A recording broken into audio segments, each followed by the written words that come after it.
ole tu na card trick kalo mu tur dei a tutorial in mu du chuan a hnuai mi hu click ro king to ka hi alai an da nga thi zoom ki king to ka kan ti chang ti kan kan ti non lang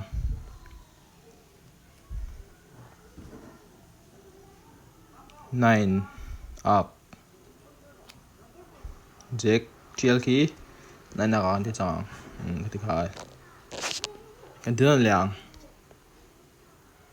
7 gel 10 gel ki dun nai mai 7 gel 6 zoom ki mai ole kha tutorial kan lut ngal mai nga tu dia oh hey a harbor color change card chika chona harbor ka ti ge ma chona mi dang ngai dan chu a lawa ge ma chona harbor ni kan ti chhaleng vo ha tutorial alu tak tak mai tuna thi tok thi ak thi hi den lai an da tro a noi bera coin zoom oma khang an te ak thi a chang tu a bong ka ti sual lo in man mai the a ase tutorial alu nga lang shuffle ve phot te ngai thina shuffle lo ne lo mo a tutorial ka video malam halo en mula ngalo card alai atanga achunga da tang hamo chunin he tian kan ti ngau leang card kan du ber kan thlam tira du dum thlang te kha chu alai lo ta ni tro tian ku chung te bok kha poi mo le hei an card thlan chunga ha ni ku chung te hai dang chunin card kha I flip roll khan apek chunglam zo kai chung khawa ti ni tia alai angau khai zu huwa jokar ha alai mi khamo tuna noi ha ti ni phar le a tuna chuan card than kha chu chung beram to hami kha chu dang ko sei to ha chunin tilai takhi color change light tak ha har ta ni chu card ti ni ke ang ka ken dang che che heno ti ni ke a noi hem hin card than kha ni don ta ni dro in shi thiam em chunin tian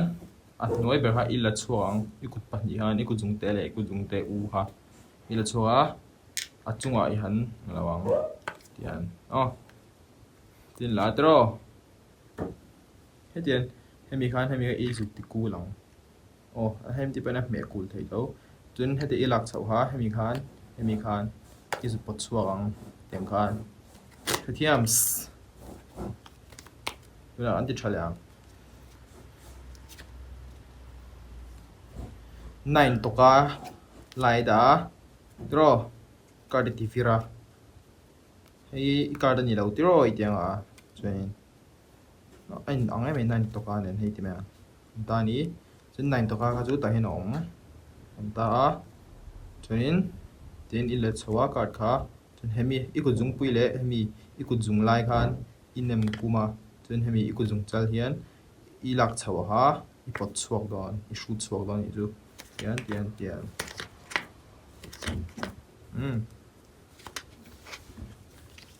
a har ve ra do midang ba ni chu thiam har ma se tutorial ron siam le chwe andi chhalyang da 18 lo thang ve ta ni tro te jong khuin zoom oma than tian a hnuai mi kha hei ka ken dang che hian keng ru nu thiam em ken dang che hian tiang ai ti lai vel hian keng ula poi lo zo tin keng atro chun ku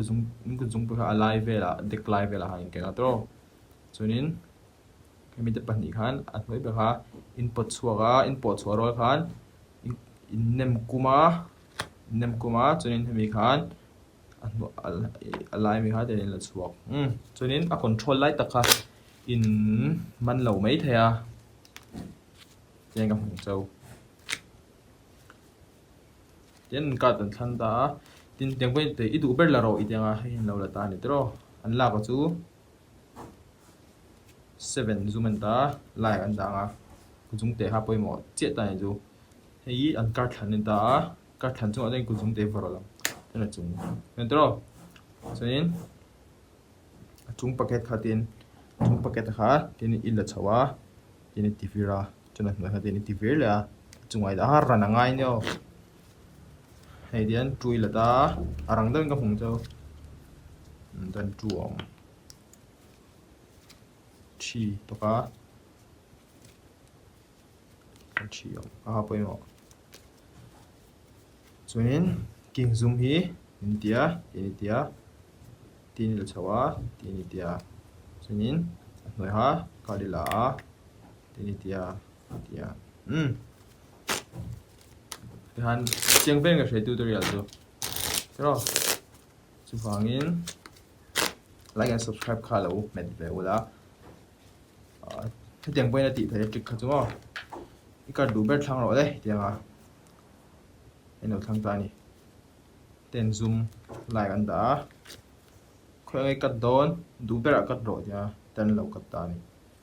ba khâu dùng hạt đây là anh cắt đây tập cho 8 8 ta này đó nên 8 han khá no all sum lại tục all sum lại lâu guys practice về phê ngay ta này chứ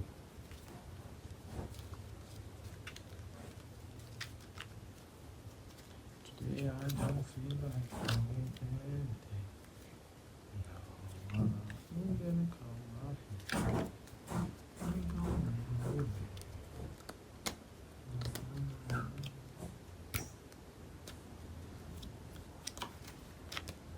cả chế độ khi ngày nào đâu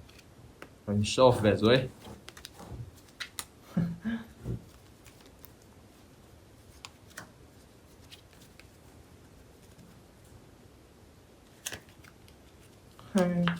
chia